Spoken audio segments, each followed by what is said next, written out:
ನಮಸ್ಕಾರ, ನೀವು ನೋಡ್ತಾ ಇದ್ದೀರಾ ಫ್ರೀಡಮ್ ಟಿವಿ. ಇದು ಜನಸಾಮಾನ್ಯರ ಚಾನೆಲ್. ನಾನು ಸಂತೋಷ್ ರಾಠೋಡ್. ಜನಸಾಮಾನ್ಯರ ಚಾನೆಲ್ನಲ್ಲಿ ಇವತ್ತು ನೋಡಿ, ಇವತ್ತಿನ ಮಕ್ಕಳ ದೃಷ್ಟಿ ನಾಳೆಯ ನಮ್ಮ ದೇಶದ ಬೆಳಕು. ಆದರೆ ಆ ಬೆಳಕು ಇವತ್ತು ಅಂಧಕಾರಕ್ಕೆ ಹೋಗ್ತಾ ಇದೆಯಾ, ಅಂಧಕಾರದಲ್ಲಿ ಮುಳುಗ್ತಾ ಇದೆಯಾ? ಅದಕ್ಕೆ ಮಯೋಪಿಯಾ ಅನ್ನುವಂತಹ ಒಂದು ರಾಕ್ಷಸ. ಸಣ್ಣ ಪುಟ್ಟ ಮಕ್ಕಳು ಕೂಡ, ಸಣ್ಣ ಮಕ್ಕಳು ಕೂಡ ಇವತ್ತು ಮೊಬೈಲ್ ಬೇಕೇ ಬೇಕು, ಟಿವಿನೂ ಕೂಡ ಬೇಕೇ ಬೇಕು. ಈ ಸ್ಕ್ರೀನ್ ಟೈಮು ಅವರ ಕಣ್ಣನ್ನೇ ಕಿತ್ಕೊಳ್ತಾ ಇದೆಯಾ ಅನ್ನುವಂತಹ ಪ್ರಶ್ನೆ ಈಗ ಕಾಡ್ತಾ ಇದೆ. ಮಯೋಪಿಯಾ ದಿನದಿಂದ ದಿನಕ್ಕೆ ಜಾಸ್ತಿ ಆಗ್ತಾ ಇದೆ. ಅಂದರೆ ದೃಷ್ಟಿ ದೋಷ ಮಕ್ಕಳಲ್ಲಿ ದಿನದಿಂದ ದಿನಕ್ಕೆ ಜಾಸ್ತಿ ಆಗ್ತಾ ಇದೆ. ಈ ಮಯೋಪಿಯಾ ಕೇವಲ ಒಂದು ತಲೆಮಾರಿಗೆ ಮಾತ್ರ ಉಳ್ಕೊಳ್ಳಲ್ಲ. ಇದು ಮುಂದಿನ ತಲೆಮಾರಿಗೂ ಕೂಡ ಹೆರಿಡಿಟರಿ ಆಗಿ ಹೋಗುತ್ತೆ. ಅಂತಹ ಒಂದು ಸಮಸ್ಯೆಗೆ ಭಾರತ ಈಗ ಹೋಗ್ತಾ ಇದೆಯಾ ಅನ್ನುವಂತಹ ಪ್ರಶ್ನೆ.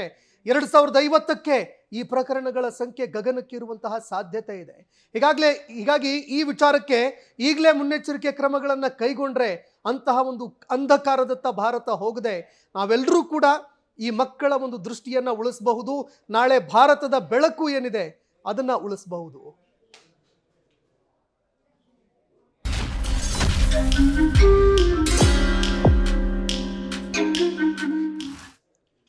ನೋಡಿ, ಇತ್ತೀಚೆಗೆ ಮಯೋಪಿಯಾ ಹೆಚ್ಚಳ ಆಗ್ತಾ ಇರುವಂತಹ ವಿಚಾರಕ್ಕೆ ಸಂಬಂಧಪಟ್ಟಂತೆ ನಮಗೂ ಕೂಡ ಗೊತ್ತಿರಲಿಲ್ಲ ಏನಿದು ಮಯೋಪಿಯಾ ಅಂತ. ಇದರ ಬಗ್ಗೆ ನೋಡ್ತಾ ಹೋದಾಗ ನಿಜಕ್ಕೂ ಕೂಡ ಬೆಚ್ಚಿ ಬೀಳಿಸುವ ಅಂಶಗಳು ಬೆಳಕಿಗೆ ಬಂತು.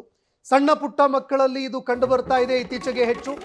ನಿಮ್ಮ ಮನೆಗೂ ಕೂಡ ಮಕ್ಕಳ ಕಣ್ಣು ಕದಿಯುವ ಕಳ್ಳ ಈಗ ಬರ್ತಾ ಇದ್ದಾನ. ಮುಂದಿನ ತಲೆಮಾರಿನ ಮಕ್ಕಳಿಗೆ ಕಣ್ಣೇ ಕಾಣೋದಿಲ್ವಾ? ಅಂತಹ ಸ್ಥಿತಿ ಎದುರಾಗುತ್ತಾ? 2050ಕ್ಕೆ ಅರ್ಧ ಜಗತ್ತೇ ಬ್ಲೈಂಡ್ ಆಗುತ್ತಾ ಇದರಿಂದ? ನಿಮ್ಮ ಮಕ್ಕಳನ್ನು ಕೂಡ ಕಾಡ್ತಾ ಇದೆಯಾ ಮಯೋಪಿಯಾ? ಮಕ್ಕಳಿಗೆ ಸಮೀಪ ದೃಷ್ಟಿ ದೋಷ ಇದ್ರೆ ಅದನ್ನ ಯಾವುದೇ ಕಾರಣಕ್ಕೂ ಕೂಡ ನಿರ್ಲಕ್ಷಿಸಬೇಡಿ. ಮಕ್ಕಳ ಕಣ್ಣಿನ ಬಗ್ಗೆ ಎಚ್ಚರಿಕೆಯ ಕಣ್ಣು ನಿಮ್ಮದಿರಲಿ.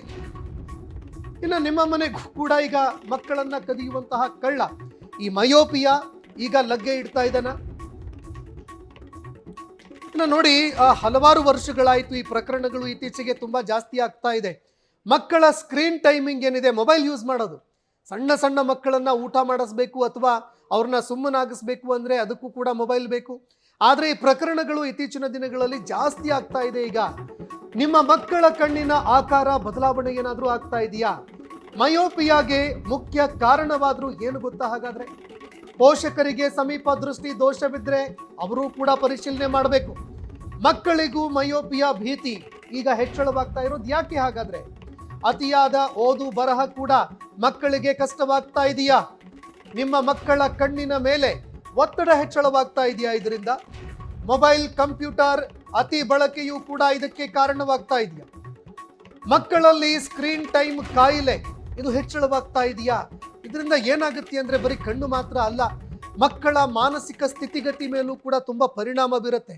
ಅವರ ಜ್ಞಾಪಕ ಶಕ್ತಿಯಾಗಿರಬಹುದು, ಅವರ ಸ್ಮರಣೆಯ ಶಕ್ತಿ, ಓದು ಬರಹದ ಮೇಲೂ ಕೂಡ ಅವರ ಒಂದು ಗಮನ ಕಡಿಮೆ ಆಗುತ್ತೆ, ಆಟ ಪಾಠಗಳೆಲ್ಲವೂ ಕೂಡ ಕಡಿಮೆ ಆಗುತ್ತೆ. ಹೀಗಾಗಿ ದೈಹಿಕ ಚಟುವಟಿಕೆಗಳ ಮೇಲೆ ಕೇಂದ್ರೀಕರಣ ಮಾಡುವಂಥದ್ದು ಕಡಿಮೆ ಆಗ್ತಾ ಇದೆಯಾ? ಮನೆಯೊಳಗೆ ಬಂದಿಯಾದ ಬಾಲ್ಯವೂ ಕೂಡ ಇದಕ್ಕೆ ಕಾರಣವಾಗ್ತಾ ಇದೆಯಾ?